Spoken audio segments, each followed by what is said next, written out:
Alicia, and I am the founder and owner of Photo by Joy. I am here today with Lauren and Nick, and we are at the part 2 of their wedding party / reception, and they have agreed to help me start this mini-series for the blog that explores the different things that Photo by Joy brides have done during a pandemic, in hopes that this will bring comfort to you and a little bit of wisdom from our elder Corona bride couples.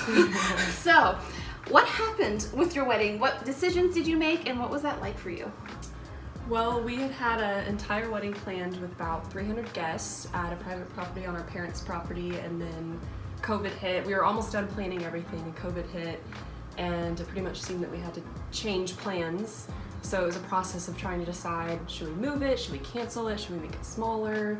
And just talking about it all, we knew that a lot of people were still in support of coming, and things were changing so much that we just decided to make it friends and family and make it small.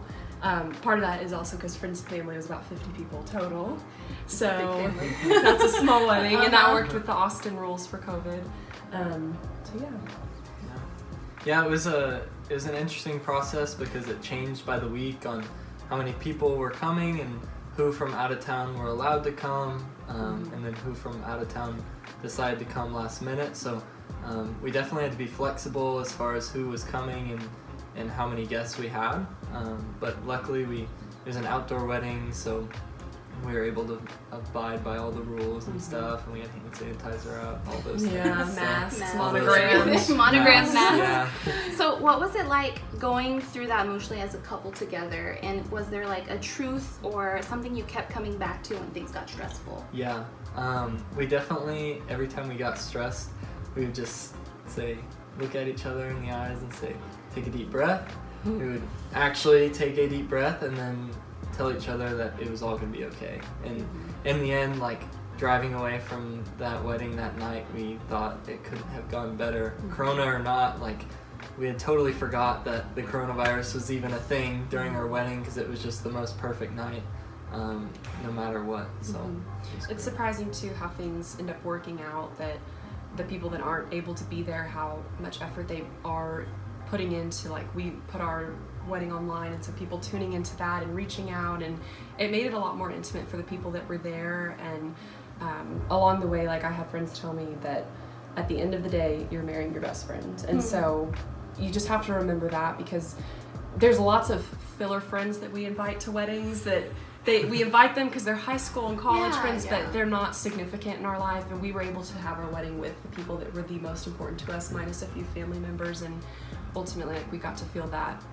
we got celebrated, and our marriage was a happy time. And it was focusing on the sad things, like who wasn't there, can take away the joy of how great it is just to be married and enjoy the time. I love that. It shows like a mental fortitude of like, what are we going to choose to focus on right now? Because we're in a pandemic. Exactly.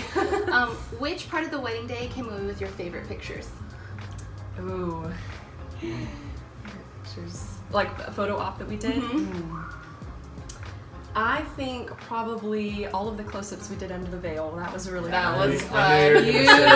It was just so beautiful. It just looked so like Pinterest, and just, it was great.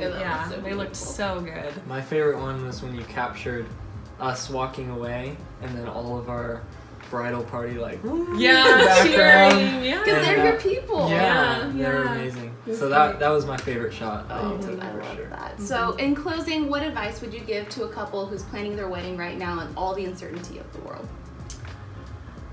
I think people told me not to focus on the details, because when the day of your wedding comes, there's so much happening, you don't even remember those details. But leading up to it, I was focusing so much on the details, and with COVID, of course, it's overwhelming.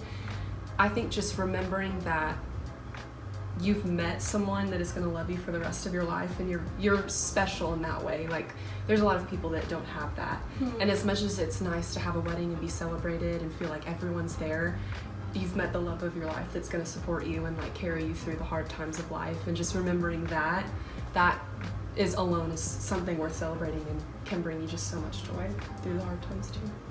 I'd say definitely flexibility for us was key, because just the situation was always evolving, and then just finding that thing to go back to. Like, for us, it was just literally saying everything's going to be okay, and it's still going to be the perfect day no matter what, and it was. And that ultimately it's just this whole battle of giving control over to God, and that's kind of what all of life is, right? It's just giving control over to God and trusting Him that everything's going to turn out, and it did. And I think that God definitely got glory through our wedding and is about to as well with our reception. So as long as that was the focus for us, everything else worked itself out. I love that. Thank you for sharing your wisdom and your story, because you're like the first of your generation to ever do this, and so I know a lot of people will appreciate your wisdom.